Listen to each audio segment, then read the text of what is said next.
4, 3, 2, 1, 0. What is going on, Minnesota Vikings fans? Welcome back to another episode of House Calls. I am your host, the Skull Doc. This show is brought to you by Minnesota Sports Talk. Joining me, as always, is my co-host, Dave. Dave, I got 4 words for you, my friend. Give them to me. We are so back. Yeah, that's what I felt. It's like a different team out there. I dig the jersey, by the way. That's awesome. Yeah, my wife got that for me, alternate James Cook jersey. That's awesome. Yeah, stick it to all the haters, the ones that said that this is the most disappointing roster of the NFL season. We just need to get healthy, and I have never been so happy to be so wrong. I even I had this like 3 touchdown dogs because I thought we were going to go in there so injured, but we had almost every major player back, almost, and then Aaron Jones, although again he gets injured in the game, same kind of problem he was having last year. He looked great, and you know what? They ran inside. There wasn't any of this stretching the line out. It was all just it seemed like within the tackles, and it looked awesome. And of course, I couldn't tell, but I think that that pass to him where he went long, was that considered a run or was that a pass? They scored it as a run because I thought it was so, behind because I didn't think scrimmage. he had 78 yards. I think it was like 78 yards rushing. And I figured it was because of that. But I had 20 yards receiving on top of that, and only in half the game. So it made a difference. Made a big difference. Yeah. Orlovsky wasn't wrong when he said it was the most disappointing roster in football at the time because they were playing like it. And we were so down in the dumps after that Chargers game that our breakdown for the Lions game was we don't really want to talk about it, right? Like we both thought that it was just going to be ugly and we were just looking for positives for JJ McCarthy. And then after the first Lions drive, you're like, yep, here we go, right? We can't fucking tackle. We still can't tackle. A couple of drives were like that. Yeah. They went right down the field, quick 7-0, and McCarthy's behind the 8 ball. 4th down. On the road. Yep. Couple 4th down conversions. And and then I think we scored in our first 2 drives to go up 14-7. And the Vikings did not, they led the whole time after they got that 14-7 lead. So that was the first time Kevin O'Connell has led, by the way, as a coach in Detroit. So that's just not a place that we have played very well as a team. The Lions were coming off the bye week, averaging 44 points over the last 2 years off a bye week. And our defense played great. We had a plan. Jared Goff, the way to beat that guy is to pressure him up the middle. And that's what we did. He didn't do the last 2 years. We kept bringing people from the outside, and he's one of the best. He's got a 70% completion percentage against the blitz, best in the league. But the key was up the middle, and they did it. Finally, we had a game plan that was tailored towards him, and we did a great job of disguising coverages. I totally agree. And what I love the most about our defensive game plan is that we forced Jahmyr Gibbs, their best weapon on offense, to stick in there and pass protect. And he was not winning those reps. He was getting demolished against Eric Wilson and Blake Cashman and Ivan Pace. He gave up 7 pressures that game. 2 elite running backs we kept down this season. But then we have given up 200 yards rushing to other teams. Correct. That was my biggest concern is the Lions are one of the best teams in football and running the football. And we just made Vidal look like Adrian Peterson the Thursday night prior. Yeah. So with a bad offensive line, in my opinion, with the Chargers. So I was like, what the hell? So I was not looking forward to that, but they shut it down, dude. And talk about Javon Hargrave and just flipping a switch. And I don't know if you caught this, Dave, but in the game ball presentation after the game, Kevin O'Connell says, we challenged you guys. And he was talking about Jonathan Allen and Javon Hargrave in the middle. He said, we challenged you guys and you guys showed up. Here's a game ball. And he gave both of them a game ball. Both of them game balls, yeah. So it's clear. That's what they needed. Yeah, and Hargrave's snaps have been going down. Redmond's been playing more. So it's clear, that they were talked to. This is unacceptable. We need you to play better. And they brought their A game. And that was clutch. And this next week, it does not get easier with big old Derrick Henry coming to US Bank Stadium. So we're going to have to, bring our lunch pail again next Sunday and stop the run all over again. But my God, how much a defense can change in like 10 days, right? I mean, you know what changed, Dave? Who played in Detroit who didn't play the week before? Might be our quarterback. Andrew Van Ginkel. Oh, okay. I thought you were talking about there's plenty of people who didn't play last week, but yeah, having Van Ginkel and Cashman playing in a game made a big difference in our run defense, and they were all over the field. But shout out to Eric Wilson. Holy shit. Yeah. He was a man. He was a man in there. I think Gink changes this defense. And this will open up a conversation that we'll have about Dallas Turner and his role and what he brings to the table. But I mean, at this point of his career, Dallas Turner doesn't compare right now to what Van Ginkel gives you. No, not even close. I mean, Dallas Turner needs to come up with some pass rush moves. Yeah. I just don't. You can't speed rush the outside constantly. I wasn't really focused on him or how many snaps he had. I was just freaking excited. Yeah, 14 I didn't snaps. Figure it was many. When Van Ginkel's back, he's not going to play much. But yeah, it's so good to have him. He makes such a difference on this defense. We just got to keep him healthy. And I was happy that he's back. I honestly thought there was some talk about him being out for the season earlier. So it's like, yeah, this is great because it was a neck injury, right? Yes. I didn't know much about it other than just neck. I didn't know what exactly it was. Dallas Turner, by the way, I just want to bring this up. I tweeted this today and a couple people disagree with me. As they do. Dallas Turner is still 22 years old. Oh, yeah. He's a kid. I know that he's drafted in the first round. I know we gave up a lot of ammo to go up and get him. And I know that people want instant satisfaction, but this kid is still a kid. Like, he's growing into his body. And to be frank with you, he's not going to be in his like prime pass rushing form for probably another 2 years. So I understand them using him as more of like an off-ball type of player right now. And I understand your frustration with, hey, show me at least one other move. Show me a spin. Show me a swim. Do something other than a long arm. And that speed rush on the outside, he could use a spin move to the inside so much. Yeah. And I agree with you. Those are all with other players. Yeah, those are all valid points. I agree with you guys. I'm just imploring you all. When you drafted a kid like that, who's that young and that small, quite frankly, remember we all saw how small he was. Like, he doesn't look like a big pass rusher. He's not Jared Verse, right? Completely different body type. Like, it was going to take time. And, but right now we have Andrew Van Ginkel, who is a complete player, just a phenomenal player. I don't remember. Did we extend Van Ginkel? What's his contract? Yeah, it was a big one. It was a big one. So we extended him. We extended Metellus as well, I believe. Josh Metellus. Who is a deficiency in the pass game. He is.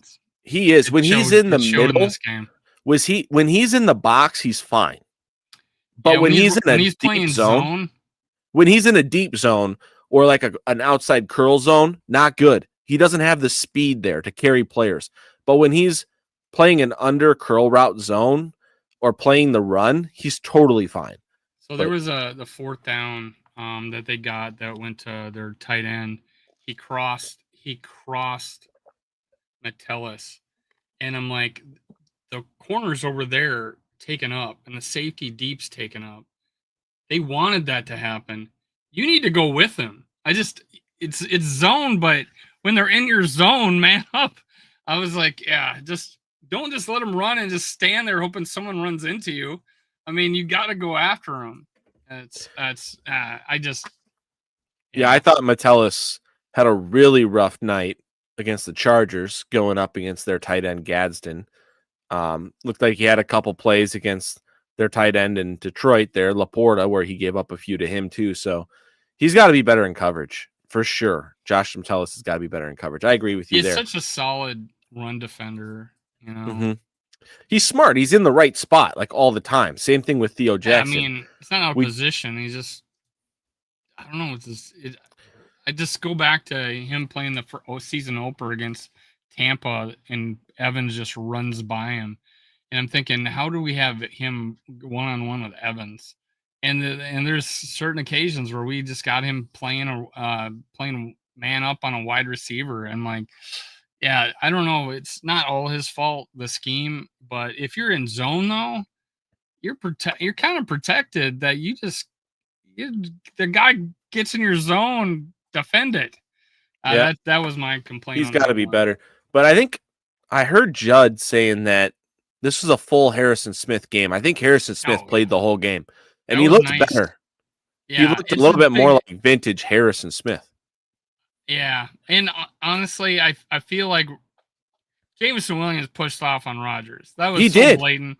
That was so blatant. Otherwise, pretty good game. You know, it was that first drive where they had the 4th down touchdown, but I'm like, pretty good game by everybody except, but it makes it look bad when Jameson Williams stiff arms Rodgers. He's in position to pick that ball, and he just gets stiff armed and, touchdown. I agree. I saw that in real time. I thought that was offensive pass interference. My only nitpick on that play is, why are we up at the line against Jameson Williams in that situation where they had to score quick? I thought that he should have been off coverage there, and he was like not pressing him on that play, but he was like 2 yards away from him to start that route. Like it was going to be a bump and run. I didn't love that. Now I understand the situation is you don't want to play 10 yards off and give him a quick out route. It's a way they can get out of bounds and stop the clock. I understand that, but they played that a little bit too aggressively, in my opinion. So, and another thing with Rodgers, it just pisses me off. Every time we have a defensive play, don't just run to the sideline. Drive him downfield and then make him move to the sideline. Because you're outrunning the punter. That should have been a touchdown. You know what I'm saying? Like, you're talking about when he recovered the blocked field goal? Block kick. Mm-hmm. I mean, run straight up the field and then make your move to the outside. Because if you just run to the outside, he has the angle on you. You've already wasted all your momentum going, which you could have made going straight up field. But no, you run to the sideline and you let him get the angle on you. Yeah, I think I think the biggest thing there, and I pointed this out to somebody online because they were like, how the hell did our fastest player on the whole team get caught by a punter or a kicker? Because he did that. I think, Dave, that he was tired. That was a long drive that they were on the field before that field goal block. And then he got that, and I think he's running on 75% juice there. I didn't think he had all of his juice. Otherwise, he's blowing that guy out of the water. If we had the GPS data, he had the angle. I mean, it just great job by the punter. Yeah, I agree. But I bet if we had the GPS data, I bet that Isaiah Rodgers is running like 19 miles per hour instead of 22, like he usually. I mean, it was a good stiff arm, but because you were so close to the sideline, he went out of bounds. Yeah, you know what I'm saying. Yeah. Daniel thinks the Vikings are going to have to draft some corners. That is I guarantee you, they're going to draft some corners, dude. Shout out to Fabian Moreau, though. He did play well as cornerback 3 in that game. Good PFF grades for him. What's number 37's name? It starts with an E, Thomas or something like that. Tavion Thomas or something like that. Thomas. Something like Dude, that. I'm surprised they got to ride back to besides the hold on the kickoff return for the touchdown, the next special teams play, he literally runs 60 yards down the field out of bounds to give them an extra 15 yards of field position. Yeah, that was a terrible game, and at some point, Matt Daniels needs to be held accountable. Tavier Thomas, thank you, Daniel.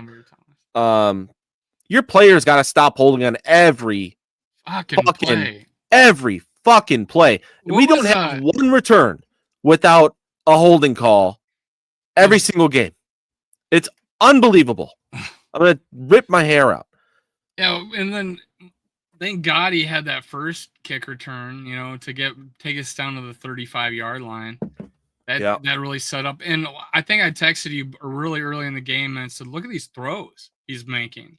Yeah, I mean, nice throws. Jefferson mossed a guy when the previous time he had a similar fade route, but on the left side, he dropped the ball. I mean, it was a decent play, and guy knocked it on his hands, kinda, but not so much to where Justin Jefferson should come down with it. No, that was Addison, I think, right down the deep left side there, right by the pylon. I mean, in a different game, Jefferson dropped a touchdown earlier. Oh yeah, this season, the same game against Cooper DeJean. It was in the end zone. The Eagles game, yeah. Yeah. So yeah, it was down the left side, but the biggest throw probably in his career, I think, is the third down to end the game. That was ballsy. And Jalen Naylor, doesn't he make big plays? Yeah, dude. Like, his hands are such shit, except for when you need him. Like, in the clutch, he makes that catch. They're pretty bad. They're pretty bad. They were bad all training. They were bad all training camp, and they've been not great to start the season. Better than Thielen's. Also, I was a little irked at Naylor. That ball that got intercepted was behind him, but he like held it on his leg for too long. You know what I mean? Like, either get that off of your leg and just let it go. Like, roll with it. Yeah, or like go down with it. I don't think that's a pick. I have a big problem with that because he still was holding onto his hip, so he has control of it. He goes down with the guy and hits the ground. It's a simultaneous possession, in my opinion. Mm-hmm. They changed their call on the field to make it harder for it to get overturned. So they should have stuck with the original thought that it was a touchdown and let them overturn it. Because when you go back and look at the evidence, it's like you can't see the ball. So they kind of screwed us on that, I think. I didn't think we got any of the big calls. Like Jefferson's catch, that was a catch. There was nothing that could overturn that. I agree. And the booth said the same thing. That Salvatore dude, he said the same thing. That there's no evidence there to overturn it. What do? They overturn it. Big plays went against us. We still win this game. It's crazy. And because we were the better team. The Vikings were easily the better team on Sunday. They deserved to win the game. Another nitpick. Why are we throwing the ball 2 times down in the end zone on like the 1 yard line? Okay. You need to stop the clock. There's only 2 scenarios you do there. You either run it 3 times because you're running out time also, and you're kicking the field goal to make it a 2-score game. Yeah. Or you run it twice, play action the 3rd time, and if nothing's there, eat it. Still running out the clock. Only 3 scenarios there, and only those 2 scenarios should have happened. But no, we did what we did, and it just drives me nuts. And you run the naked bootleg, that's fine, but you got to coach McCarthy like, hey, if you have an avenue, take it. But if you don't have a clear avenue, get down and let's run this clock. Instead, he went out of bounds. That's why my scenario 3rd down do it. Because you're playing, okay, we're going to run out the clock. It's a smart thing to do. Let's run it 3 times. Okay, play action the 3rd time, then eat it if it's not there. Now, he did make another good throw with T.J. Hawkinson, but an ill-advised one in most cases, right? When you're throwing across your body back. And it was the only, I remember hearing them say it was the only completion with him outside with scrambling. It was the only accurate throw he had scrambling. Now, there was a couple times where he stepped up in the pocket and then that throw to Addison, but that wasn't really scrambling. But him scrambling outside, he was just inaccurate. Like he overthrew Justin Jefferson that time. And there was one play where he could have thrown it to Justin Jefferson, got 5 yards, and he just held onto the ball and got like a half yard. There was a couple of things there. He needs to be, and I think he'll adjust. He was not accurate on the run, and I think that's probably a strong point for him. Normally, I was gonna say his college tape, like that was his superpower. He was so good on the run. And it was. My question was, excuse me, I have a head cold, so sometimes I'm going to have to kind of sniffle through it. But my question was, is the ankle, because I don't know if you saw, but after the game, he was hobbling. He was limping. Like that ankle's not 100%. It just isn't. It's good enough to play on, but it's still bothering him. I wonder if, like, when he's on the move and he's trying to throw off platform, if there's just pain in that ankle. It's and his right ankle, right? So it's his Yeah. it's his plant leg. Correct. So I wonder if that's part of it. could be. And another time he fumbles the snap, and I know it might be between him, being used to the center, but I'm gonna go back to small hands again, or not overly big ones. He has dropped the ball a lot this year in 3 games. That's a lot. He's dropped it 4 times. They mentioned, well, I'm pretty sure that was a toss play that they dropped it on. Yeah, but and I think the ball came out high on him. I think the center, because the center was pulling. I think Brando got the ball up. I'm just saying, I'm a little forgiving on this one because he was driving, like he was not pulling, but he was crashing down. Because that's the one that Tom Brady was kind of talking to us about, and he goes, on those plays. That's why I'm not too hard on him this time. Yeah, but Tom Brady was saying that when the centers has to pull, they got to get up and out of there really quick. So Tom Brady was saying something like, I like to stay down there like an extra little bit just to make sure I got that ball, because that ball's getting snapped and the center's moving at the same time. So it's really easy, like, to get your hands moved with the center as the center's moving if you pull them away a little bit too quickly. And then the ball is obviously going to not have a great connection with the quarterback. So I think that was probably what happened there. And then a couple times the running back just went the wrong way. Yeah. So, yeah, Jordan Mason on that first down. Bad game for Jordan. What's that? Bad game for Jordan. Well, he played better later.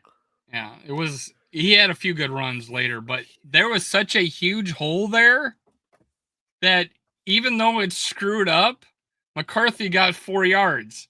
They were talking about, God, what if he went the right direction? It would have been, with that play, he didn't have many touches in this game.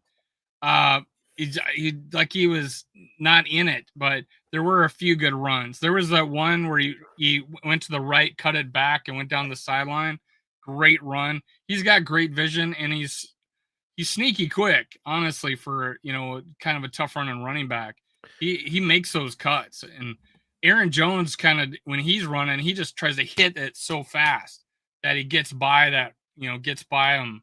But Jordan Mason, he'll go with the flow and then cut it back. And he did it in this game. But yeah, screwing up like that when the game's on the line, can't do that. Well, he was terrible in pass protection too. I guess I didn't. I did see that. They made a comment later in the game. Aaron Jones being out probably hurt him there too. Jordan Mason's a big dude. Like, he should be able to center up a linebacker. Sucked at pass blocking, so he's probably one of the worst in the league. The worst I've ever seen. Yeah, he just didn't want to do it. But what do we got here? You guys think the Ravens defense will be the worst defense that will play for this season? We play the Cowboys, don't we? We play the Cowboys later, yes. Yeah. The Ravens defense has been playing better as of late, but I would say that they are a step back compared to what the Vikings have played recently. I think that's fair. Do they necessarily have the pass rush that, do they have a guy like Aiden Hutchinson who will get after us? I don't think so. Now, we did give up 5 sacks, but I feel like we did pretty well overall. Now, here's my deal. When I noticed kind of patterns in the game. I'm like, okay, if we don't want him to get sacked, be in shotgun. Be in shotgun on every third down, unless it's like a 3.5 yard and we're going to go for it. We're going to run the ball, right? I think, definitely you got to go to shotgun with him to not get sacked a lot. I think he actually played pretty well out of it. But it seemed like every time he got sacked, it was on a play action or him under center. Yeah, I didn't catch that. I felt like that. I felt like that's what was going on. After we're done with the show, I was gonna go watch the quarterback school episode with him. Was that JT O'Sullivan's quarterback school? Yeah. And see what he had to say about McCarthy. I'm interested in watching that. No, it always seemed like there was that one where he got away, but he tripped and fell. That's happened a lot, right? Isn't that the one where I think that's the one where Jordan Mason got blown up into him and he got did a somersault? Is that what you're talking about? Yeah, probably. Yeah. It's always like he just barely. He's like he's got it, but he falls down. Just it seems like there's like a shoestring tackle of some kind that just brings him down. But hey, the hell of a scramble for a touchdown, though. Hell of a scramble for a touchdown. He's quick. He reminds me, him and Bo Nix are very similar in their mobility, I think. They're both quicker than fast, but they can move. Bo Nix is a big dude, though. He's a little bigger of a dude. If you look at him, he looks like a solid individual. Big dude. No, I mean, let's talk about JJ McCarthy and what we expected and what we got. I was honestly shocked. First 2 scoring drives. He scored 2 passing touchdowns on the first 2 drives. Great. A dime to Justin Jefferson on a one-on-one coverage over Amik Robertson or whatever, the guy who likes to talk shit after getting destroyed the whole game. Scoreboard. I mean, what? The dude's got little man syndrome. He just talking to talk. Like, shut the fuck up. You're not good. All you do is hold. That dude holds every fucking play. And the Lions know that the refs aren't going to call it every time, right? So they're going to get burned on it a couple times a game, but they're going to live with that because they're going to limit production by doing it that way. I don't even think the play went his way. What? When he was yapping and it got on screen with Justin Jefferson. Oh, probably I don't even not. think the play went his way. Probably not. Who knows? But yeah, JJ McCarthy. People say this bothers me. This bothers me a lot when people say, "Look at the stat line. It's not good, but he had a good day." Anytime you score 3 touchdowns in a game, I think that's a good stat line. And I know that people are talking about the 140 some yards of passing yards, like they want to see that number be higher. I get that. That's fair. But a lot of short fields. Let's see the forest through the trees here. They beat the Detroit Lions in Detroit. That's not something teams do nowadays. Like, Detroit's very tough to beat it in that stadium. I think the last time they lost was to the Commanders. I might be wrong, but so his 2 touchdowns were like 35 and 45, but there was one that was 65. And I think 65-yard drive. And I think that might be his longest one. Did he have a longer one at Chicago? Because he had short fields in Chicago too. Because that was the big thing is this game and the Chicago game, we had great field position. Mm-hmm. But right now, I still got to see him take a 90-yard drive or even an 80-yard drive. It seems like we get in our end zone, we don't go anywhere, and that could be on the coach big time. So yeah, that's my big thing. That's my one thing right now that I'm waiting to see from him. Just take us all the way down the field. Yeah, I mean, of course, like Dalton said, there was a lot of meat on the bone. He said that in the comments. That's straight from JJ McCarthy's mouth. He said, I could have been better. I'm disappointed in the game that I played, said JJ McCarthy. But I will take that, dude. I would take that game. He played fine for his 3rd game in the NFL. They beat the Lions on the road. Kudos to the defense for playing a great game. Running game was good to help him out. But make no bones about it, JJ McCarthy made some clutch throws that led to that win, and he scored 3 touchdowns, put 21 points on that board, and we won that game. What was the final score? 4 touchdown, but yeah. I don't know. Yeah, Dalton, we talked about that earlier too, where he basically had 31 yards robbed, so he should have had like 180 yards passing. I agree with you. Should have been pass. That should have been passing yards. That was clearly a pass. So yeah, we were kept under 300 yards offense, right? And it had a lot to do with our field position, but I felt like I still felt good about it, though. I still felt good about it. And this is the way I thought we'd win. Defense and I really thought we'd get good. I thought our kicker and punt returner was going to be good for us, and it has been. So when all 3 phases are working, now keep in mind again, we had a lot of penalties. We have still too many penalties. Not liking that. There was the one holding on Donovan Jackson that but that's a scramble. And Yeah. he's not expecting the quarterback to run the ball, but he had Hutchinson just clammed up, so yeah, I felt pretty good about it. Someone said our offensive line was healthy, and it was, and that made a huge difference. I saw Huge. O'Neal just pulverizing people. It was great. I loved it. Yeah, dude. Darisaw and Donovan Jackson on the left side, when they get the double teams going in the run game, oh man, that is fun, dude. Those holes, there's some room to run over there. We could do, if we stick to the run, Mhm. and again, I thought the game plan is exactly the way I want us to play. He did get sacked quite a bit, even though we, because of the, going under center, but play action, and running the ball and taking a deep shot every once in a while. Now we're not really taking a lot of deep shots. We were yet with him, but he throws that deep out to the left side. He's killing. That was still he has a pick six doing that play, but they commented during the game that he's been very successful throwing that 15-yard out. Yeah, that's his throw for sure. But I was happy to see the back shoulder throw, or the 50-50 ball, putting it where our guy could high point it. So that's an NFL quarterback throw. That shows me this guy can, NFL quarterback. That's what it tells me. It was a very positive game from JJ McCarthy, and one of our fans here, Daniel, says he's 22 years old. Keep that in mind. He is such a young man with not a ton of football under his belt. He has the tools. We see the tools. He has the tools. He's got the mindset. I think he's going to be good. Large Viking is excited to see what this Vikings offense can do to the Ravens defense. He cannot believe the Vikings are picked to lose by 2. So I would say that's just Lamar Jackson effect. That's them picking the better quarterback.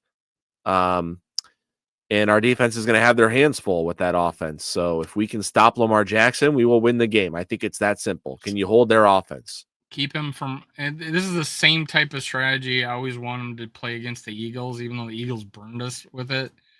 Was stop the run, contain the quarterback, and just let the and try to get to the quarterback that way, and not give him enough time to get his receivers. Because what's their receiver situation? Their best receivers are tight end, right? And he's been hurt sometimes this year. Zay Flowers and Mark Andrews. Oh, Zay Flowers. Sorry, Zay Flowers pretty good. Yeah, he's quick. And Bateman has been okay. He's fine. He's a decent guy, but it's not going to wow you, right? Zay Flowers is what, 5'9"? So yeah, he says that Dalton says that their 12 personnel is elite, and he's right. They like to go big, and that's been our weakness so far this year. Yeah. Can we stop that? Can we stop Derrick Henry? If you can stop Derrick Henry and make him one-dimensional, we got a chance. Fumble again. Yep. He's had some security issues for sure. So, hey, and that's another thing. Remember last year when I was saying the key of the game against the Lions was Montgomery is going to fumble the ball, and he did again this year. You called it. You're right. I didn't call it for this game, but the fact that I called it last year, and sure enough, he did it again. And the best timing, man, the best timing. After I think it's time though that the Vikings get a win at home against a good team. Don't you feel it? You know what I mean? We're coming off a big win on the road against a division rival. JJ McCarthy, when he's breaking the team down in the huddle after the win, he says, we cannot have an emotional letdown next week. We need to go to work. We need to win a game at home next week. He's absolutely right. This is a good team that's coming to play in Minnesota. And when I said we are so back at the beginning of the episode, it was kind of like ironic, and like that's the message of the Minnesota Vikings. Kevin O'Connell, we are so back. Like, new season, here we go. We're 500 right now. We control our own destiny, by the way. Going into the playoffs, starting right now, we are 2-0 in the division. He said that. And the Lions are what? What are the Lions, 0-2? They lost the Packers. The Lions are 1-2. They beat the Bears by like 2. They beat the Bears like 52-14 or something. Yeah, I mean, it's all right. So, I mean, that's another thing. Like, just looking at the NFC North, the Packers have lost to the Browns. They've lost to the Panthers. They just lost Tucker Kraft for the year. Oh, that's a big hurt. And I feel bad. He's from South Dakota. Yeah, great player. Love that guy. That's a big loss for them. Only good thing about the Packers. Big loss for them. The Vikings, you know, I was tweeting at a couple Lions fans after the game because the Lions, I saw a lot of this. How did we lose to this shitty Vikings team? And I responded to a couple of them. I was like, the context really matters here. The Vikings team that played it, you know, at Thursday night against the Chargers is a different team from the team that you guys just played and lost to in Detroit. Completely different team. Number one, of course, the quarterback is different, right? Our starting quarterback is back. Had both arms. The guy who took all the snaps in training camp, you know, with this team, he came back. The defense was much healthier, and the game plan, and also we were just matched up well against the Lions. We interior pressured them, and we beat them the way that we had to beat them. Yeah, I mean, it's a perfect game plan, and you know, with Goff is to get him, you know, up the middle. You gotta pressure him up the middle. He's not gonna be able to be mobile, get out of the pocket. How many, you know, and think about it. There was we could have stopped him on one of their drives, but we couldn't tackle. I mean, we had him sacked, and you know, they end up scoring after that. It was even Grenard said he needs to be better. He reposted reposted something that Andy posted. I think it was Tyler. It was Tyler, I think. Tyler said something like, I need Grenard to stop missing these sacks or something like that. Oh, yeah, it's like 5 sacks a game. He could have 5 sacks a game or something like that. And then Grenard like retweeted it or something like that. And Tyler Fornes was like, oh my God, I feel so terrible right now. Yeah, I mean, I don't post shit. I don't shit talk players where they could read it and post. Grenard is one of those guys who searches his own name on Twitter for bulletin board material. And I watched after they won. So today, it must have been today at some point. He went on the show with Meat Sauce. I don't watch that show. Is that somebody on Minnesota Talk Radio or something? Whoever Meat Sauce is. But anyways, he predicted the Lions were going to beat the Vikings 50-something to like 14. He thought it was going to be a massacre. And then Grenard was on the show. 20, right? I was 40-20. Yeah. And then Grenard was on the show and he said something. He brought it up. Grenard was like, yeah, I mean, hey, I guess we didn't lose 50-something to 15. And they were like, oh, you listened to us. And he goes, you're damn right I heard that. And he's like, it was like, do me a favor, pick us to lose to the Ravens next week, 50-something to 40. Please do. Yeah. So the players, they use that Ravens shit, man. I think they took away their ping pong table in video games. So there you go. That's why they won. They're focused. Harbaugh's not fucking around. Yeah, they pulled put all the games away. They're focused. No, they just got their quarterback back. I mean, yeah, go figure. We always get the healthy quarterback. Everybody comes back to play us. Chevy says he's a guy on K-Fan. He plays the dummy. Yeah, I'm not a K-Fan listener, so yeah, I didn't know who that was. I know the station, and isn't that they play they actually that's where they play the games on. I know it's Paul Allen's station. Yeah, so I'll listen to Paul Allen when I'm if I'm listening to a game on Sirius XM, I'll listen to Paul Allen. Call it for the home team. So Paul Meat Sauce Lambert. Let's talk a little bit about trade deadline. Did you think the Vikings were gonna make a move? Do you think they should have made a move? What position? Well, I saw an article about 4 or 5 days ago that was talking about trading off Jalen Naylor. Well, that's yeah. I mean, if we would have lost to the Lions, yeah, it would have been season probably over. Yeah, I agree.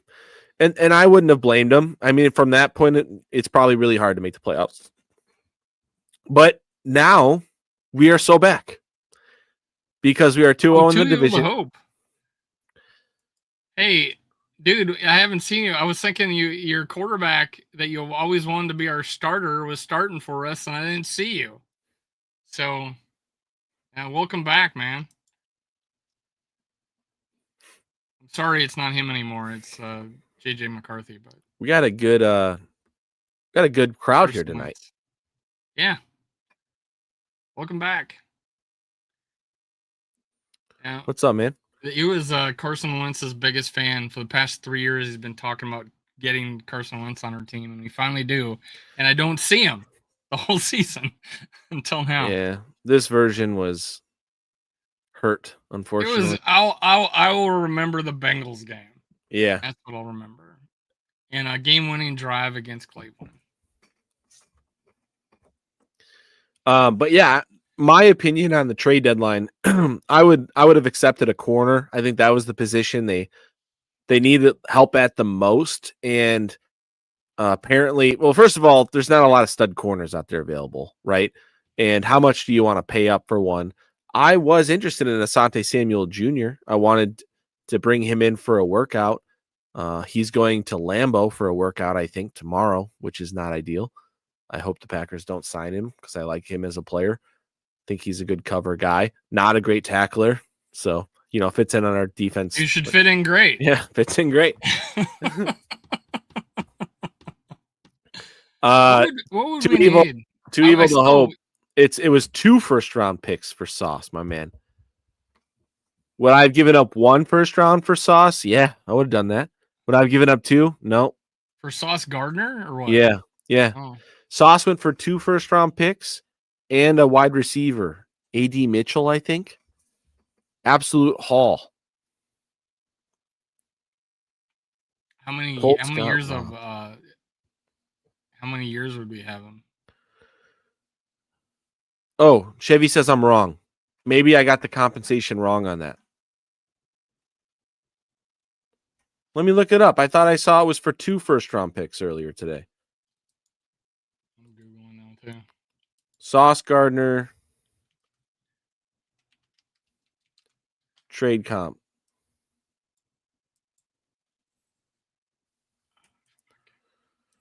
There you go. Stunned by John Irvin trade as he gives firework. Goodbye. Yeah, Jets received 2026 and 2027 first-round picks and wide receiver A.D. Mitchell. 2 first-round picks. Colts get Sauce. But think about it. You're getting like 2, like a low first and a low second, or 2 low firsts, right? Because they did fumble 6 times or get 6 turnovers this last game, but hopefully that's not things that come for him. Yeah, Sauce was like a phenomenal rookie year, and since then I don't know if he's been exactly the same player. It hasn't been the same, I don't think. But again, right fit, right coach, zap him into shape. You want to know what felt kind of good at the Lions game? The way that Tom Brady was glazing J.J. McCarthy the whole game. You know what I mean? Well, he likes him. I think it's a Michigan thing. Yeah. Oh, yeah, 100%. And I think he likes the way that he, carries himself. And he was mentioning it was the little things. He's so green. He's so new at this. Brady's like, can he get out of the huddle quickly? Can he can the plays, right? Can he get him into the correct play? That is a huge deal this last game. I didn't see him do it the previous 2 games, but he was definitely making changes at the line. Alert! Definitely making changes at the line, and it worked. And I think they were thinking it was a run play that he switched to the fade with Justin Jefferson for that touchdown. Yeah, dude, our offensive lineman shot out. I saw that too. I think he changed that. That's what the announcers thought too. So yeah, there was a couple of things too. Yeah, a couple of things he did there in that game, I think made a difference. And I don't think I saw that in the first 2 games. Now I heard from fans at the game that the Lions fans at the game were actually quite nice. Have you heard anything about fans going to Lions games? You guys in the comments, have you? I've heard it's not pleasant. Really? Yeah, going to Detroit. I don't think they're that great because city people are a little different from Midwesterners. You can't really judge Twitter, right, to know like how a fan base is going to be, but they're kind of ruthless on Twitter. Like they are loud and fucking Yeah, mean. I was talking to Twitter. this Lions fan the other day, and he was talking about, we talk a lot of shit now. It seems like, and he's embarrassed that our fans talk a lot of shit now. Yeah. And, and I'm like, yeah, it's awful. It's like, show that you've been there before, man. It's like, act like you've been there. Joel wants to know if we discuss Vikings playoff chances. He just joined. Well, first of all, thank you for joining. Welcome in. Let's talk about it now. That schedule sucks. Let's Google it. Let's see what pops up. Vikings. Well, what would you guess it is, Dave? Before I say, like chances. Yeah. Are we talking about percent? Just to make the playoffs. Percent. I would guess it's 20%, 25%. That's my guess. 25. Like I'm not gonna say 50, but I would go higher than that. Okay. 30. Because we got a good roster. AI says that it's a 38.7, so about 40% chance to make the playoffs. That's following week 9. Being 4-4 right now. This is an increase from their 18% chance before their game. Yeah, the biggest thing the Vikings that seems high. 18% going in that game. That seems high. Yeah. So the biggest thing they have going for them right now is their divisional record. They are 2-0. That's big right now. The fact that they're 4-4 and last in the division, they're still only 1.5 games back from the lead in this division. Everybody's just grouped right there at 5 and 4 wins. But there's a tweet that I saw yesterday. The Vikings have the number 32nd strength of schedule remaining schedule. They have the hardest schedule left in the NFL. Yeah. And some of the issues with this schedule is like we just caught the Lions off a bye week and we won that game. Thank goodness. We're catching the Ravens now off like a mini bye. They have extended rest going into this game against us now. That's not great. So it's like there's little things like that kind of make our schedule even tougher than it looks on paper. But then we got the Packers twice. We got the Lions again. We got the Bears, who have 5 wins, although I think they're a little bit of a paper tiger and they've beat a lot of shitty teams. I mean, they almost lost to the Bengals just now, and they're coming to US Bank Stadium. We should beat the Bears. Like Washington and Giants look like easier games now. Let's look like easier games. Seattle looks real tough. That team is good. That's a good team, and we got to play them in Seattle. That's a tough game. Who else? Do we have anybody?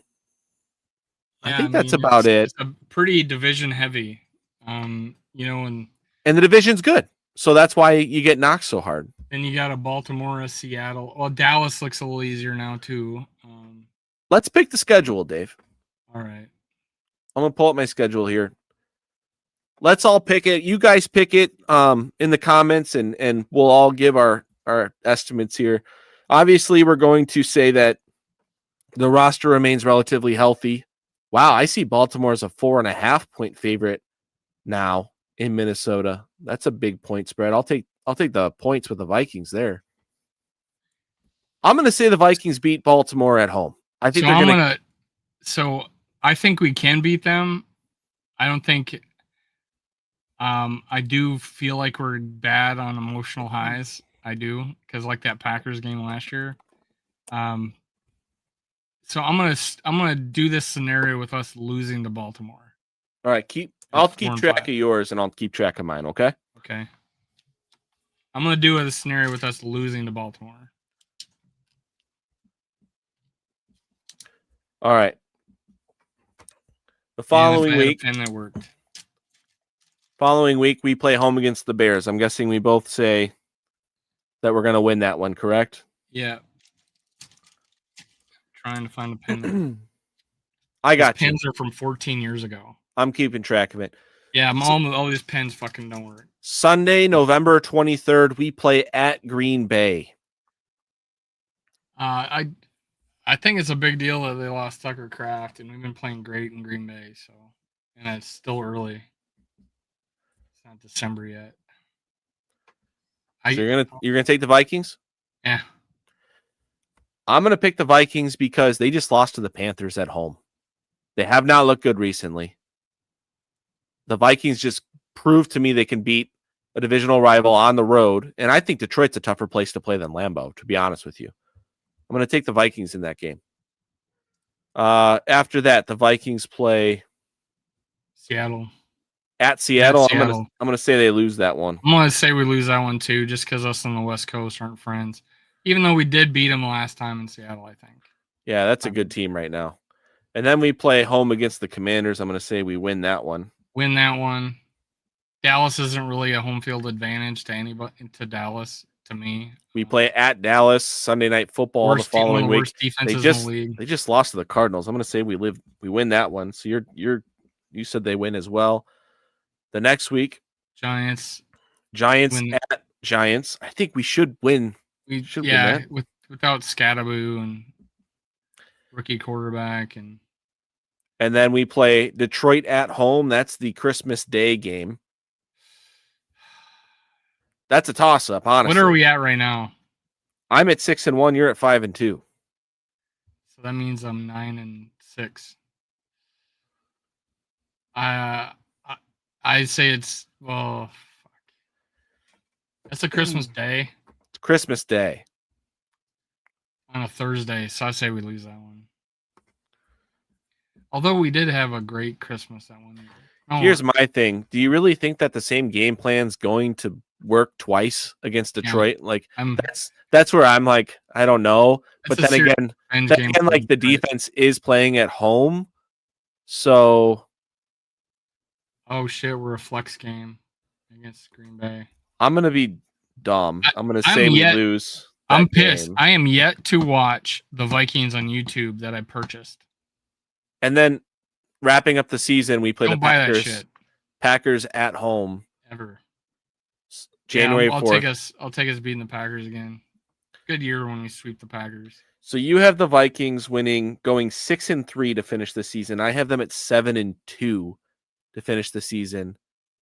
And basically I have them losing one game in the division, and that game was at home to the Detroit Lions. Same here. If I had to change anything here, I would have us losing at Lambeau and finishing 6-3. And that's where you had them. So you have the Vikings finishing with 6 more wins. That gets them to 10 wins on the season. And I had them at 7 more wins. And I think with 11. With the teams because the teams we play, I think that helps us with the tiebreakers. Like Packers. Yeah. Beating them twice. Although they have that fucking tie. So in that exercise, basically what I think the Vikings, if you want to make the playoffs, you got to get to 10 wins. Okay? So you can really only afford 3 more losses. So if you lose to Baltimore, you have 2 more losses that you can spot the rest of the season. Seattle's probably going to be a loss, in my opinion. You have to travel, you play in the elements, and they're playing very good ball, very good defense, good offense. So you're going to have to be damn near perfect in your division to make the playoffs, because we're dropping a lot of games outside of the division this year. Dalton thinks that we're going to sweep the North. That'd be cool. So let's look at the. I tell you what games would hurt the most. Like the must-win games are the Giants, the Bears, the Commanders. Right? You're only 2-7. Yeah, you got to beat the Giants. The Bears at home, you got to beat that Bears team. If you drop that game, that's huge. So division winners, so Philly, Tampa, either Seattle or the Rams. Oh yeah, San Francisco 6-3.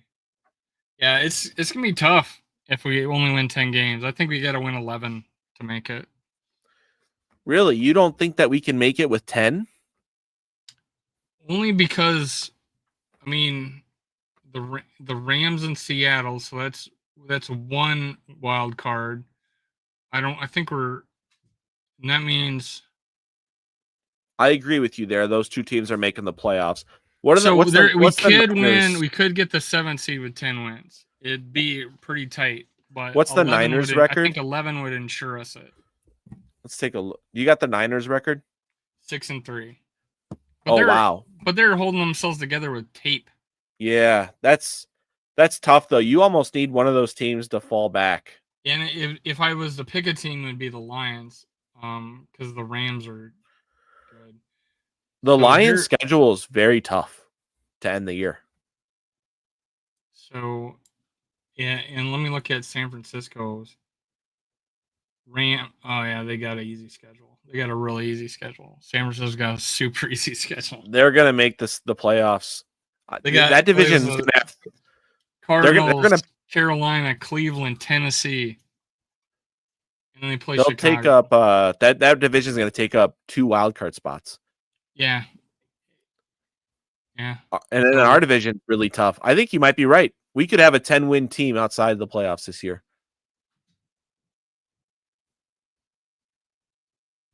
Yeah, I think a tiebreaker with a team in the division would be the record inside the division or inside the conference. Yeah. So if like a San Francisco and us tie, it'd be who has the better conference record. Who have we lost to in the NFC so far?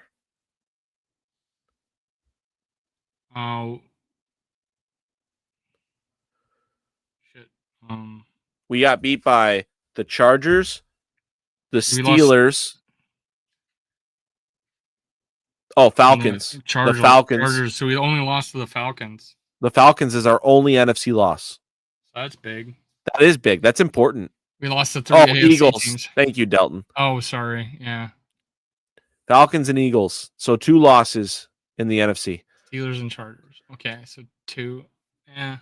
Still decent, but that might be important if it comes down to the Falcons tying us because they'd have the head-to-head.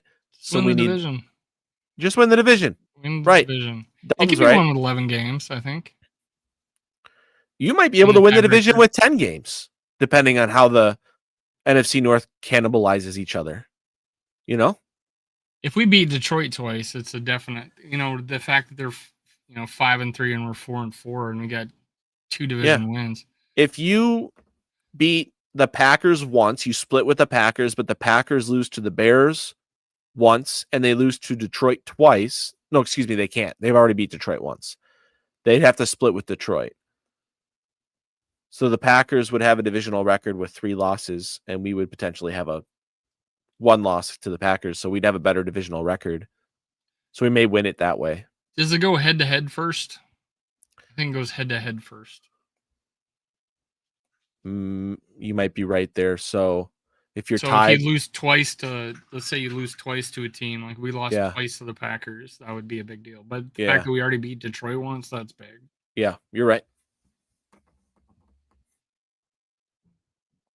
Oh, Daniel has a great point here. After the Ravens, it's straight NFC teams. Yeah.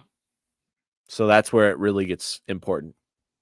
But I just think that in terms of ranking the importance of the remaining games, this next game against the Ravens, if you drop it, not the end of the world. You can recover from that and still make the playoffs. And I'm not saying I'm pessimistic about the Ravens game. I just is this scenario because I think we're 45%. I'm not 50%, but 45% that we win this game.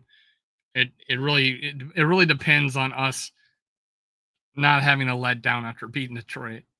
It really matters to me. Well, if we're talking about just scenarios in which we split, how does it work itself out playoff seeding wise? That's why we're talking about splitting. But yeah, we're on the same page. Just beat them twice. Go win the division. You're healthy enough.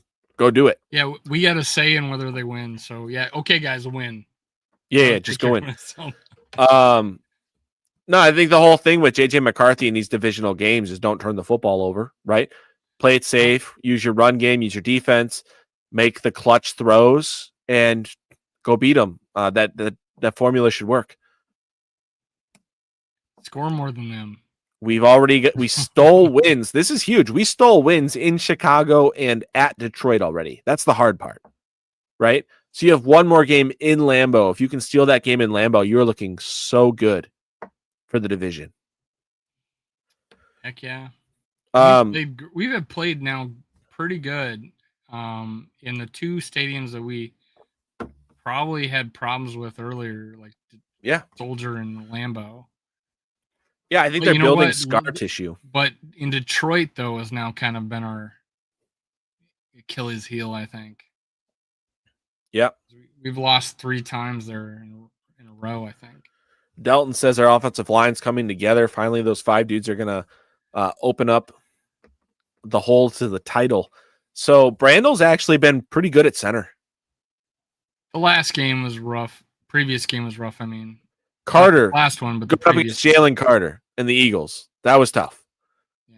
Was the was it the it was the Eagles game, but I don't think he was particularly great in the previous game too. I don't think he gave up a pressure against the Lions. He played well. Maybe he's settling in. But yeah, if they could get Ryan Kelly back, I don't know what his situation is coming off of the IR with the, back-to-back concussions. But if they could get him back, we are ready to roll. Daniel says Brandle's still better than Bradbury. Yeah, dude. I don't think I disagree with that. Yeah, I mean, I prefer a bigger center, Yeah, exactly. Some sand in his pants. You don't see him get forklifted like Bradbury. It's not, yeah. Yeah, you don't see too many 6'7" centers, though. Chevy says that 30 years ago, he used to trade wins at home within our division, win in Green Bay, and they beat us in the Met. Chicago and Detroit also hated those days. So tell me about that, Chevy. Was the Met was it tough for the Vikings to win in that stadium for some reason? Were they not built for the cold weather back then? Like the Bears were built to run the football and play defense, and so it suited them better? Well, the fans were really far from the field. Oh, so there's no home field advantage. They used to have an ice rink on the field. Mm-hmm. It's crazy. So there was no home field advantage there. Well, they played baseball there. Before they built the dome. I don't think it was. I think they had a home field advantage because of the cold, but they're playing a team that's plays in cold. So I don't remember those days. So all my memories come from the Metrodome. So I think Daniel says stick to the run, eliminate penalties, tackle better. I think that win against Detroit is a hell of a confidence booster for this squad. In training camp, this team knew they were good, and the question was, how good can we be with a rookie quarterback?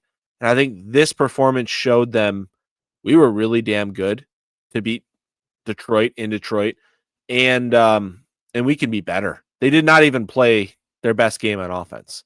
So yeah, I don't think so. Yeah, I think there's a lot of room to we got the win, and we could have been better.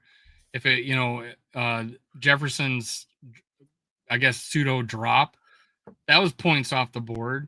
The interception, points off the board. There was another one. Oh, the kickoff for a touchdown. You can't count on that, but that was points off the board. It should have been a blowout. Should have been 13, 14, not a blowout, but 13, 14-point win, Should have been that. Yeah. But we'll take it, man. Lions fans were so pissed. Loved it. They were so ready. They were so cocky. They knew they were going to destroy us, right? They were talking all that shit, and then they just had to swallow it all. Yeah, it's never been so satisfying. And TJ Hawkinson got his first win against his old team. That's fun. The year he traded, we ended up losing to them. Yep. And they were terrible. That was the year they started 1-7. They ended up 7-9. They went 1-7, traded Hawkinson, and got better. They got hot. Yep. I still need Hawk to pick it up. And then Hawkinson was like, I'm so happy to be on a contender. And then what does Detroit do? Become great and win the division 2 years in a row. Before we jump off here, because I do got to go prep for surgery tomorrow morning.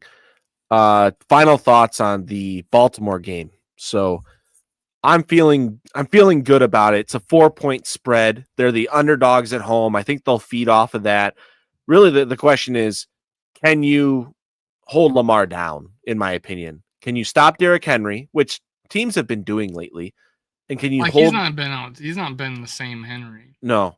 And can you just hold Lamar back a little bit? Another way to ask this question is, what's the point total we have to hold the Ravens to in order to beat them? I think the answer is probably 21. Can you hold them to I was gonna say 21? 20.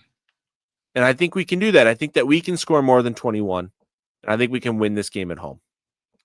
Yeah, I mean, if we get the same, good field positions, that we've had, and the defense plays good again, like they did in this last game, and again tackle better, that it could be a pretty sound win for us. Again, I'm like same kind of deal with the Eagles, and just don't have him beat us with his arm like Jalen Hurts did, which was crazy. He was outstanding against us. I like what Large Viking just said here. As long as we stay healthy, we can beat anyone. And I wouldn't be surprised if we went undefeated the rest of the season. It's hard to win every game the rest of the season when your strength of schedule is the hardest in football. But he's right. If this Vikings roster is so talented that if they play good football, win the turnover margin, good defense, good running game, JJ McCarthy keeps the turnovers low and throws the clutch balls, they can beat anybody in the NFL. They have that much talent. The issue is it's a high variability, high variance team, right? With a rookie cornerback or quarterback. So you can also lose quite easily if you're not playing good ball. So you gotta hope that they found the spark that they needed against the Lions. I'm waving this pink marker around that I was using to keep scores. But no, I like it, Large Viking. They can beat anybody. We're feeling really, really good going into our next home game against the Ravens. This would be a statement win for the Vikings at home against the Ravens. I know the Ravens' record doesn't reflect it, but much like the Vikings, they're healthy now, and they're a pretty damn good football team, and we're going to get their best shot. So it'll be fun. It'll be a fun game. Anything else to add, Dave? Yeah, I mean, this is a must-win for the Ravens. They're 3-5. We are going to get their best shot. Yeah, I mean, they're out of the playoffs right now for by at least 3 games. Yeah, because Chargers are 6-3, Buffalo's 6-2, and there's 5-4 Kansas City and a 5-3 Jacksonville. So they're 2 games out right now, and they can't go 3 games back. I don't think. I agree. I thought the season was over. They were playing so bad. Yeah, and the think about it that they gave 2 games away. They did. They beat the Bears with Snoop Huntley. So another reason to just kind of show I don't really believe in the Bears. They lost to a backup quarterback.